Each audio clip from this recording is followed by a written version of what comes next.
Hello, dear students. My name is Robert D'Souza, and I am your new teacher in Vidyabhavan High School. This year, for the second term, I will be teaching you all the subject Defense Studies. So, let us begin with the topic. Let me share my screen with you. I request all students to kindly open your Defense Studies textbook.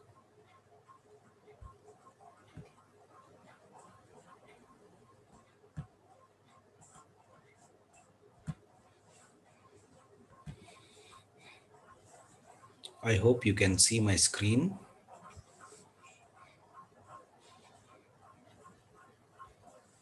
The Defense Studies for Standard 10th. So let us begin. I am going directly to the index here. We have the index. I'm rolling up the index. We have 6 chapters which we have to complete. This is a graded subject which I will evaluate and give you all grades which will go to your mark sheets on your SSC board exams. So the first topic that I'm going to introduce today is changing nature of the concept of national security. The next we would study in the coming days is internal security, disaster management, role of armed forces in disaster management, science, technology, and national security. And the last is career opportunities in the armed forces. So let us go to the first topic for today, which is changing nature of the concept of national security. Now, traditionally, national security implied physical protection of the state from external aggressions. What does this mean? It is indirectly expressed that our national security is in the form of physical protection of the state from the aggressions. The military dimensions of security is an important part, but it is not the sole component of national security. To be truly secure, a nation needs other forms of security, like how we have the army, the air force, the navy, and we still have other forms of security, which I will explain to you further. Besides the military aspect of security, many other aspects like diplomacy or politics, society, environment, energy and national resources, economics and human resources are equally important as a whole. So I told you, it is not only the army, air force and the navy that takes care of us, but it is also an integral part of the country that takes care of us. It is our politicians, it is our society, it is everybody around us who takes care of us, and that is the security that we have. The aim of national security is to achieve peace and harmony among people, that is, socio political and individual life stability through good governance, resulting in nation building. National survival, which is one of the core of the national security, also relies on effective conservation of our environment so that industrial and technological growth go hand in hand with environment. So, in what I mean by saying this statement is our security depends on money as well. If our industries grow, our technology grows, we grow in wealth, we grow in economy, and that is our security, our national security. These days, you all have seen during lockdown, many have lost their jobs. Many companies are going down on the productions. Money, economy is going down, and we all are facing a threat to our survival. In that case, when we learn what means by national security is growing up economy, growing up our treasures, growing up our companies by what? By giving, by taking businesses, by employing employees, by companies having stable economy, by not sacking employees, by not asking them to leave the companies, instead taking our employees into consideration. We all have to do a good part on economy. Ecological balance is a shared responsibility of all, as individuals, families, and communities. Everybody has to take part in this. It is not an individual who does it, it is all of us together, our families, our society, that can do this. This unity is an outcome of tradition, culture, history, and makes people proud of their country. Thus, while the traditional aspect of security is important, there are other dimensions that need to be studied. Let us check what are those dimensions further. In Indian context, the term security is represented by one or more word in Sanskrit. In Sanskrit, we say rakshan, rakshak, rakshnam, derived from the root raksh, meaning protecting, defending, watching. And the word Suraksha, Su is us, Raksha is our security. I mean, taking care of us is Suraksha. All means security. Similarly, the word Abhayam means fearlessness, eliminating of fear, safety, and security. Kautilya in the Artha Shastra divides the concept of security into internal and external security. Internal security, functionalized as Daniti, argues that the fundamental duty of the government is to maintain public order and to maintain, protect, and increase the wealth of the country. As I said, wealth is important for us, protection is important for us, and that together brings national security.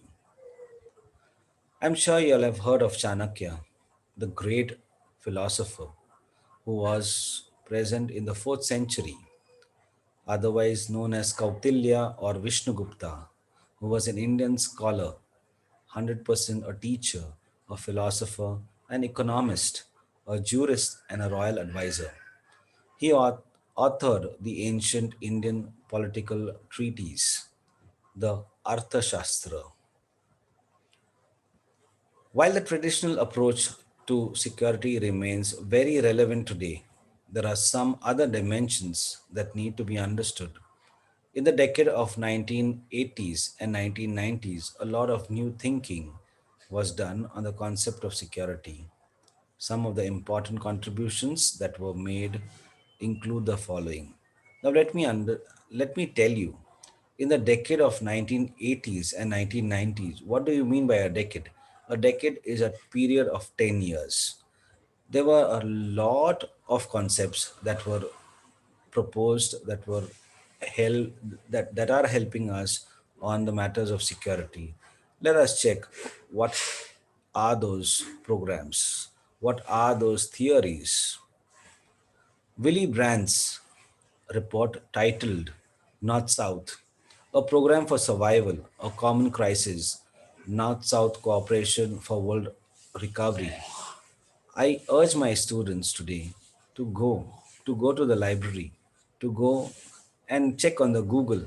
Today we are not coming to schools, but go on Google, check for this book, read, read those reports. You will understand how and when and what we are progressing towards security. These reports focus on the problems of development and how military resources can be used for development of the country. Another great person is Olaf Palm. He writes the Independent Commission on Disarmament. Disarmament is not using arms on the others, and security issues. This report suggested the approach of common security. This means that one country cannot become secure by making the other country insecure. We cannot do that. Even if we are a country, even if we are a family, my neighbors, I cannot be secure if my neighbor is an insecure person. We both have to adjust together to make both the families secure. They must search for the common security. Willy Brandt was a German statesman and politician who served as a Chancellor of the Federal Republic of Germany from 1969 to 1974. He was awarded the Nobel Peace Prize in 1971 for his efforts to strengthen cooperation in Western Europe and to achieve reconciliation between West Germany and the countries of Eastern Europe. One question here I would like to ask you all, and I would like you all to take a project on this simple topic. What is Nobel Peace Prize? How many people or individuals in India have received this great award, which is the Nobel Peace Prize?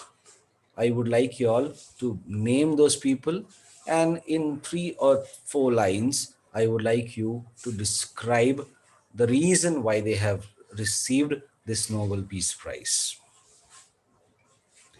Olaf Palme, as I said, was a prime minister of Sweden who chaired the Independent Commission of Disarmament. Disarmament, again, I said, is not using arms, is not using weapons, and security in Geneva. He acted an UN special envoy to mediate in the war between Iran and Iraq. Now let's go to the major topic, what I said, which contributes and makes us a secure nation. What is non-state actor? A non-state actor is any organization that is not a part of the government. It works for a specific purpose for which it is created. Some of the important organizations work in the area of environment, health, women, child development, etc. They are also referred as NGO, which is non governmental organization or voluntary organizations. We have seen many ashrams, we have seen many NGOs who are working towards the betterment of the people, towards the betterment of the society, towards getting secured, who are lonely, who are on the roads, who are just having no option of living. Our NGOs, our good NGOs, take care of them. The age of globalization that came in the 1990s saw a lot of change taking place in the world. The world became interdependent in the areas of economy and technology. Communication became faster and cheaper due to televisions, mobile phones, internet, etc. Non state actors, which is non NGOs, non voluntary organizations, became more active and relevant in the day and day life. It is in this context that the concept of comprehensive security and human security became important. We have to take care of our security. And this is the time when we see a lot of mobiles, televisions, internet, WhatsApp, all these social things that just carries away with false news. We need to be very comprehensive. We need to be very aware of our own security and not to get carried on. These concepts link the security of the country to the security of the people and society. The main areas that are included in the concept of comprehensive security are environmental security. We need to take care of our environment. We need to take care of our vehicles, our air around us, our water in that case, our resources, our natural resources that are just giving us to breathe. We are breathing because of our natural resources. We do not have to take them for granted. We need to take care of them so that our next generation can help, we can help them to see the better world that we live in. The issues involved in the environmental sector includes ecological problems like pollution, energy problems, population issues, food related problems, climate change, water resources management, etc. The second is economic security. This focuses on the problem of poverty, employment, opportunities, etc., that I discussed earlier. Societal security, this, the issues of migration. There are so many migrants that come from Bangladesh to our country. There are many people from Nepal who come to our country. Social conflicts based on religion, ethnicity, or caste are discussed here. So we need to take care of our humanity. We say religion comes first, country comes first, but I would say humanity comes first. Let's take care of our human brothers and sisters. Let's take care of our environment so that we have a better world to live in. The next one is political security. We see a lot of elections these days. We need to take care, we need to vote for a particular candidate who gives us good governance, who gives us good security, who takes care of us. Threats from political conflicts based on ideology and religion. We don't need a leader who can give us conflicts on religion. We need a leader who takes care of us, brings us together as human. Human security. Today, the term used is human security. The Human Development Reports of the United Nations has brought in this new thought in the security issues. The 1994 Human Development Report, HDR, as called, highlights two major components of human security that were in the Universal Declaration of Human Rights: freedom from fear and freedom from want. Freedom from fear is simply that we can voice our opinions. We don't have to get frightened. We don't have to get afraid of anything. We, if required, can speak up. We don't have to fear any crowd, any individual. Freedom from want. Whatever it is what we need. And we need to ask for it. We need to ask what we need. The 1994 reports introduced the concept of human security, which equates security with people rather than territories and with development rather than weapons. It examines both national and global concerns of human security.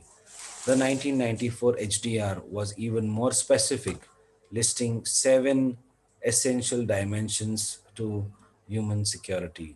The first is economic security, that every person has to get an income, that every person has to live with his family with good income, taking care of each an individual in the family. People must have an assured basic income.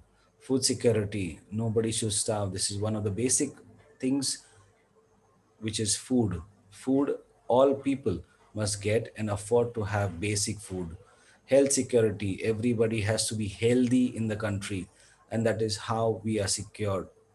Today, during corona times, we've seen economy coming down, we've seen security is coming down. We need to ensure that we are healthy.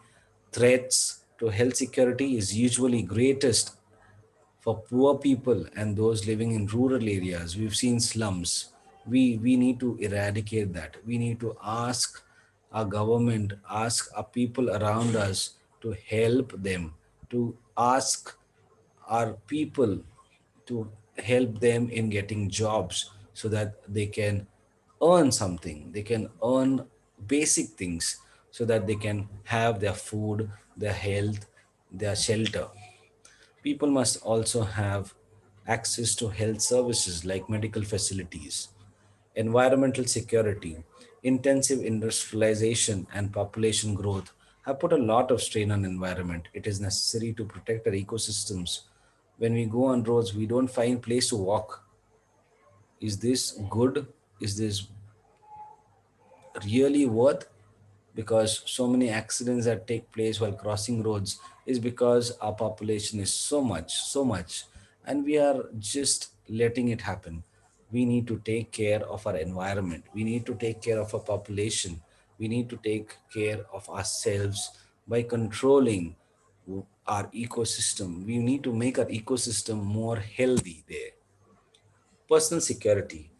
Threats can be of many kinds, like torture, war, crime, domestic violence, rape, child abuse, what we all see in the television. These are all threats to our security. People must feel secure and protected from all kinds of violences. The sixth one is community security. As a family, as a community, as a religion, as a group, we need to be secured. We need to take care of ourselves. All religions, all groups, all castes, all communities have to be mutually connected with each other. I said, humanity comes first. We as humans have to take care of each one of us. People get security by being in a family, by being in a community, caste, or ethnic groups, etc. Such groups offer practical support. The last point, the number seventh, is political security. People should be able to live in a society that will honor their basic human rights. Yes, we need our human rights. We need freedom. We are a democratic country. We need our freedom. We need security. So, we are politicians. Our political security is the must here. The focus of the concept of human security is thus on the people, on our own people. It focuses on humanitarian values, on the dignity of the individual, on the concepts such as social justice, freedom, and equality. Human security is not concerned with weapons, it is concerned with human life and dignity. Weapons will not take care. It is what our father of the nation taught us.